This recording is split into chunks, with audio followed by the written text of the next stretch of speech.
இருக்க வேண்டும், ஒரு சிஸ்டம்.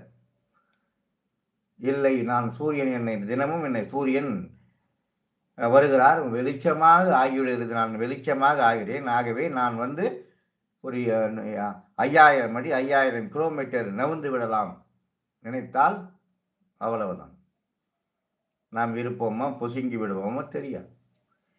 அதாவது அந்த சிஸ்டத்தை பார்த்து சுட்டி கொண்டிருக்கிறது. நம் சிஸ்டத்தை நாம் கவனிப்பதே இல்லை. 6 அறிவை நாம் வளர்த்து கொள்ள வேண்டும் என்ற எண்ணம் நமக்கு இல்லை என்று முன்னோர்கள் சொல்வது இப்போது ஞாபகம் வரும். அறிவு இருக்கிறதா என்று கேட்பார். அப்படி என்றால் என்ன அர்த்தம்? ஒரு நாள் பக்கத்திலே ஒரு கிராமத்தில் இலை போட்டு அறுசுவை உணவு போட்டு பக்கத்தில் எல்லோரும் சாப்பிட்டு கொண்டு இருக்கிறார்கள். நானும் இலை போட்டு சாப்பிட்டேன். ஏதோ என்னை விட மூத்தவர் இந்த பக்கம் ஏதோ இருக்கிறார்கள், ஞாபகம் இல்லை. என்னுடைய சித்தப்பா உணவு எல்லோருக்கும் வழங்கி கொண்டிருக்கிறார்கள். நண்பர்களும் தண்ணி கொடுக்கிறார்கள். நானும் கொடுத்து விட்டு இப்போ சாப்பிடுகிறேன். என்னுடைய ஆர்வம் என்ன, அடுத்து அதற்குள் சாப்பாடுக்கு எல்லோருக்கும் தண்ணீர் கொடுக்க வேண்டும். தண்ணீர் பாட்டில் ஏதாவது செய்ய வேண்டும். இப்போது பாட்டில் அப்போதான் டம்ளரில் வரும். அந்த ஆர்வத்தால் என்ன செய்து விட்டேன், கடை என்று சாப்பிட்டு விட்டேன். வடை பாயாசம் அறுசுவை உணவு ஒரு பிடித்து சாப்பிட்டு விட்டு பக்கத்தில் என்ன சாப்பிடுகிறார்கள் என்று கவனிக்கவே இல்லை. நான் இலையை மூடிவிட்டேன். என் சித்தப்பா அங்கிருந்து கவனித்து கொண்டார். எழுந்திருக்க போகிறேன். அமர், அறிவு இருக்கிறதா என்று கேட்டுவிட்டேன். அசிங்கமாகி விட்டது எனக்கு. சித்தப்பா மேல் அளவு கடந்த கோபம். எல்லோரும் இருக்கிறார்கள், அறிவு இருக்கிறதா என்று கேட்டேன். ஒன்றும் புரியவில்லை. எனக்கு தான் இருக்கிறாரு மருந்து தடவுவதற்கு என் தாத்தா.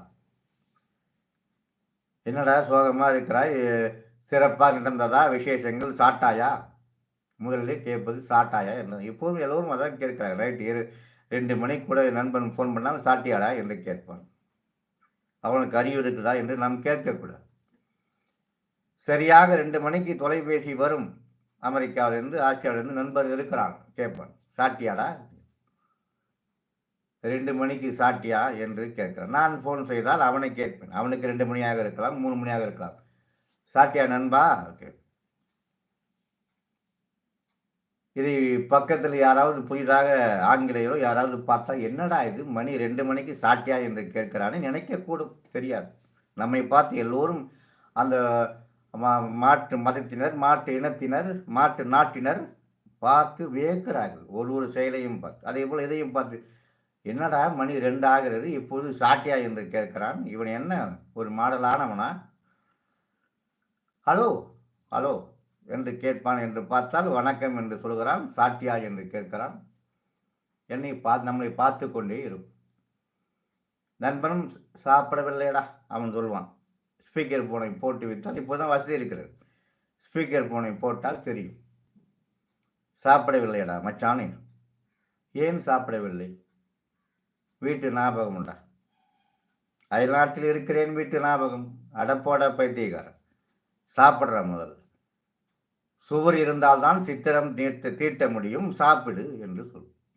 எடுத்தவுடன், என்னப்பா உனக்கு வயிற்று வலியா, இல்லை உனக்கு குடும்ப பிரச்சனையா, இல்லை குடும்பத்தை நினைக்கிறாயா, கடன் பிரச்சனையா, அதிகாரி திட்டினாரா, அதன் பிறகு சாட்டியா என்று கேட்கக்கூடாது. சாட்டியா என்று கேட்டாலே அனைத்தும் அடங்கிவிடும். 2 மணிக்கு கேட்கிறோம், இரவு 9 மணிக்கெல்லாம் சாப்பிட்டு விட வேண்டும். ஏன் இன்னும் சாப்பிடவில்லை? வேலையா? இல்லை மச்சான், ரொம்ப மனது கஷ்டமா இருக்குது. என்ன கஷ்டமா இருக்கு?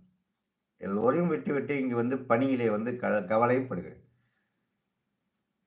கவலைப்படாது. எடுத்தவுடன், இந்த பணியில எப்படா இருக்கிற அந்த அபசகுணம் கேட்க. அபசகுணம் வார்த்தையில் வரக்கூடாது.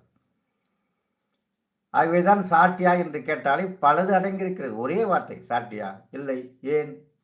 காசு இல்லை, நான் ஜிபே அனுப்புகிறேன், சாப்பிடு. அப்பா சொல்வார், நன்றாக சாப்பிடு, ஆரோக்கியமாக வாழ். இதைத்தான் நம்முடைய முன்னோர்கள் திரும்ப திரும்ப நமக்கு சொல்லி கொடுத்ததற்கு என்ன காரணம் என்பதை மட்டும் நினைவிலே வைத்துக் கொள்ள வேண்டும். ஒவ்வொரு நாளும் நாம் புதிதாக பிறந்திருக்கிறோம் என்பதை நினைத்து கொள்ள வேண்டும் என்று அந்த வகையில் விசிறி சாமியார்